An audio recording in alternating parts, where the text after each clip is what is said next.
The first time I met Jamie, he was standing on the edge of the rooftop at a party neither of us had been invited to, holding a red plastic cup and pretending he was the king of the city. He was loud, magnetic, and so sure of himself that everyone else seemed to orbit around him. I watched him from the doorway, half amused, half wary, as he told a story about a fight he'd almost gotten into. Except, as I would learn, Jamie never actually finished anything he started. We ended up talking, of course. He had that kind of gravity. He asked me what I did, and when I told him I was studying architecture, he grinned and said, "So you build things, I mostly break them." It was charming in a way that made you want to see what would happen if you let him in. So I did. The thing about Jamie was that he never really grew up.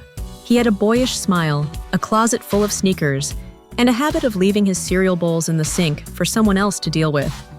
He'd call me at midnight just to say he was bored, and I'd find myself walking through the city with him, listening to him dream out loud about things he'd never actually do. He wanted to be a musician, a filmmaker, a world traveler, but he never stayed in one place long enough to finish a song, a script, or even a trip. I tried to be patient. I tried to see the man he could be instead of the boy he was. I made excuses for him when he forgot my birthday, when he missed our dinner because he lost track of time playing video games, when he borrowed my car and brought it back with an empty tank. He'd apologize with a crooked grin, promising to make it up to me, and sometimes he did. Flowers from a gas station, a playlist he made at 3 a.m, a note scribbled on a napkin. But the truth was, Jamie was always looking for someone to clean up his messes, to laugh at his jokes, to tell him he was special. He wanted all the perks of being a grown-up with none of the responsibilities.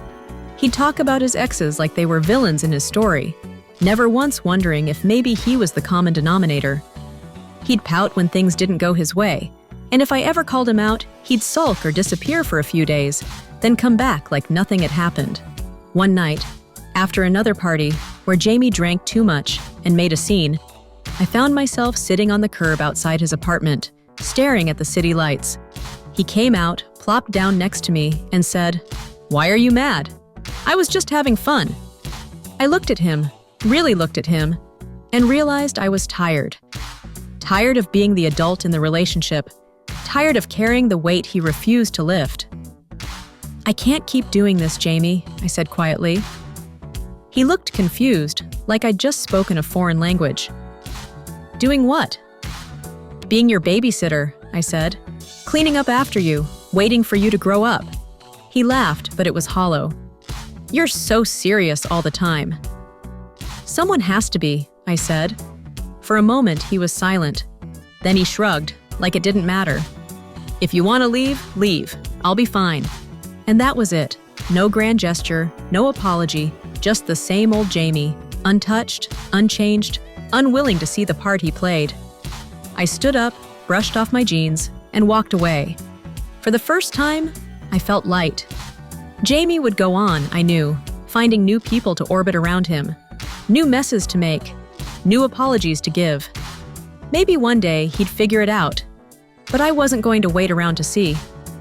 I built something for myself instead, a life with people who showed up, who kept their promises, who knew how to say, "I'm sorry," and mean it. Sometimes, I'd see Jamie in the city, still chasing the next thrill. Still the boy on the rooftop, king of nothing but his own imagination. And I'd smile, grateful for what I'd learned.